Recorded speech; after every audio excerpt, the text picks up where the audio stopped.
조동일입니다. 오늘 세미나에 초청해 주신 데 대해서 감사의 말씀을 드립니다.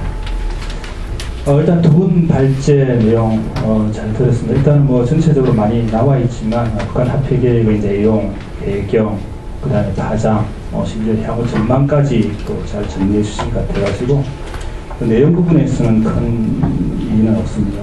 다시 추가적으로 몇 가지 사항을 제가 생각하고 있는 부분들을 말씀을 드리도록 하겠습니다.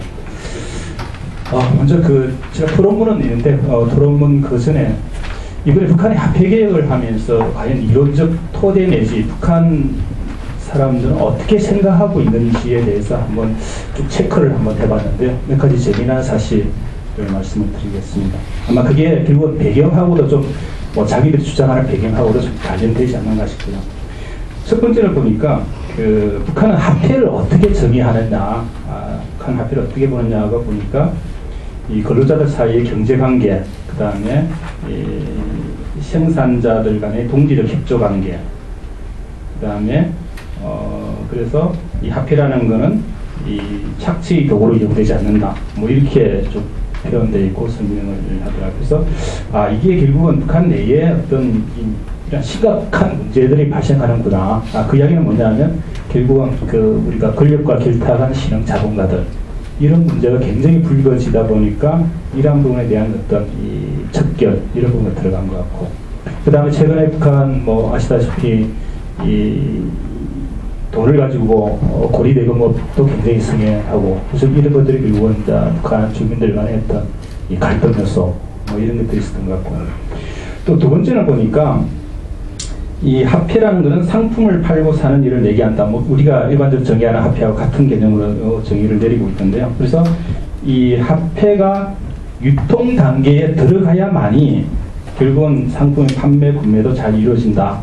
그렇게 설명을 하다. 그 이야기는 뭐냐면 지금의 합해 자체가 제대로 안 돌고 있다는 거죠. 아까 두 분 이야기했듯이 이게 결국은 상품의 유통 단계에서 제 역할을 해야 되는데 못하고 있다. 그리고 작동 속에 들어가 있다 보니까 문제가 된다. 이렇게 볼 수 있고요. 또 하나는 보니까 이 국가의 재정 토대를 공고화해가지고 국정 소매 가격을 비롯한 일련의 제품 가격을 인하하는 효과가 있다. 이렇게 또 설명해가지고 이게 역시 인플레 목적이 있다. 이렇게 제가 좀 듣고, 또 하나는 이 고액권 이 고액권을 발행한 것에 대해서도 설명을 하고 있는데,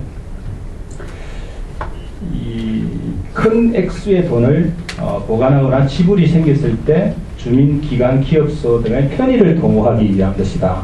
그래서 이번에 보면 2,000원 건, 5,000원 건인데 북한 주민들은 물론 아직 제대로 보지도 못하고 구하지도 못하고 있다고 합니다. 이러한 고액금 자체의 어떤 목적도 들어가 있는 것 같고, 그 다음에 교환 한도와 비율을 정하는 것에 대해서 이렇게 설명을 하더라고요. 반혁명적 분자들의 합해적 권력을 최종적으로 빼앗아야 할 합해 개혁의 목적 중에 하나이다.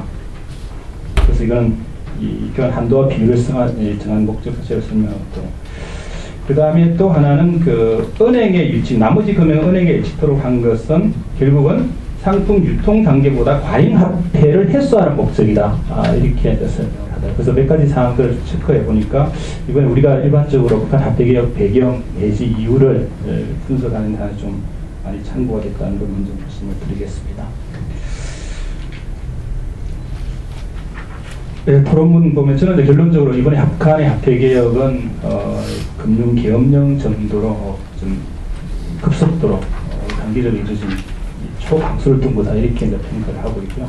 결국 이번 합해 개혁 자체는 국가 통제 체제로의 어떤 회기를 통한 저는 오히려 3대 세습 체제를 강화하기 위한 일종의 신호탄이 아닌가 이렇게 좀 평가를 하고 싶고요. 그래서 향후에 합해 개혁 이후에 아마 북한의 합해 개혁을 기점으로 해가지고 저는 대대적인 숙청 작업과 조직 개편을 단행할 가능성이 높다.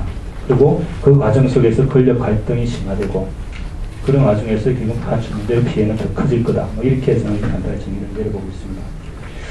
그래서 첫 번째 합해 개혁 여러 가지 배경 나오는 중에서 제가 또 나름대로 파악을 해보니까 한편으로는 합해 제도를 바로잡기 위한 측면도 있다는 이야기가 나오고 있습니다. 그 이야기는 뭐냐면 북한 내에 북한 돈의 위조된 집회, 주로 이 집회 중심으로 해가지고 북한 내에 대량으로 많이 유통이 되고 있다 합니다. 그게 이제 중국을 통해서 아마 많이 제작대가 들어온 것 같은데, 이러한 것들이 결국 북한의 화폐 질서를 무너뜨리고 이에 사회에 심각한 문제로 대두되다 보니까 이번 화폐개혁 배경 중에 하나가 아닌가, 저는 그렇게 또 보고 있고요. 그 다음에 두 번째, 북한 근로자 임금 수준을 종전의 금액 수준하고 이제 같이 한다. 조선신보에 나와 있는데, 이 종전의 금액을 가지고 저는 좀 다르게 해석을 하고 있습니다. 종전의 금액이라면 결국은 그대로 3,000원에서 4,000원 정도 준다는 이야기인데, 신화폐에서 3,000원, 4,000원 준다는 개념은 저는 아니라고 보고 있습니다. 여기에 보면 이 종전의 금액 수준이라는 자체를 이제 일반적으로 북한 애들은 어떻게 해석을 하느냐 하면, 똑같은 동일 금액을 준다는 것보다는 화폐 개혁을 이루어지더라도 종전의 생활 수준을 보장을 해준다는 어떤 그런 어지의 표현이다. 이렇게 설명을 하고요. 그러면 그 금액이 얼마 정도 될 것인가? 그러니까 100분의 1로 급여는 줄이지 않고 이 근로자에 우대하는 형태. 그러니까 저는 대략적으로 예측해 볼 때 한 300원 정도까지는 해주지 않을까 이렇게 생각을 해보고 있습니다. 그런데 화폐개혁 이후에 북한 주민들이 좀 걱정하는 거 여러 가지가 있는데, 그 중에 하나가 과연 급여가 제대로 나올까에 대한 우려가 굉장히 커지고 있다고 합니다. 그래서 빨라야 신화폐개혁 이후에 급여를 첫 지급받는 시점이 내년 2, 3월 정도 될 것 같아. 그래서 바로 합의에 갖지는 않을 것 같다라는 게 하나 있고, 또 하나는 과연 신화폐개혁에 의한 급여를 계속적으로 줄 것인가, 북한 당국이 오래 가지 못할 것 같아. 네, 나오고 있습니다. 그 다음 세 번째, 신화폐 적용 환율 부분입니다. 지금 이제 화폐개혁 이후에 과연 신화폐 적용 환율은 어떻게 될 것이냐에 따라 가지고 굉장히 여러 가지 영향을 미칠 걸로 판단이 되고 있습니다. 지금 북한은 공식 환율을 발표를 하고 있지만, 그래서 지금 아까 나왔듯이 1달러에 지금 35원에 이제 언론을 통해서 이렇게 했는데, 저는 이게 이 공식 환율로 보기보다는 일시적인 어떤 북한의 그 조치다 이렇게 보고 있습니다. 그 이야기는 뭐냐면, 이번 화폐개혁의 목적 중에 하나가 개인이 소지하고 있는 외화, 특히 달러 부분을 국가가 강제로 회수하려고 하는 목적도 저는 굉장히 강하거든요. 그래서 그러다 보니까 만약에 그 1달러에 1.4원으로 처리해 준다고 하면 누가 그걸 달러를 내놓고 바꾸겠습니까? 그래서 암시장에서 유통되고 있는 가격 기준으로 달러를 주고 한 거다. 그래서 이건 임시적인 조치고 아마 공식 환율은 별도로 나올 거다 이렇게 보고 있고요. 이번 화폐개혁 성공 여부를 저는 실패 가능성이 거의 100% 높다고 보고 있습니다. 아까 여러 가지 발제도 이야기했지만 공급망이 뒤따르지 않은 상황에서의 인위적인 화폐개혁은 오히려 부작용만 초래할 것이다. 그래서 이런 과정 속에서 북한 주민들의 반발이 더 심해질 거고, 결과적으로 주민들의 통제 체제가 강화되면서 주민들의 인권 문제까지도 좀 확산될 그런 가능성이 있다 이렇게 말씀합니다. 예, 감사합니다. 네, 감사합니다. 다음 대정절 수출입은행 서림연구원님께서 말씀을 주시겠습니다. 지금 건너편에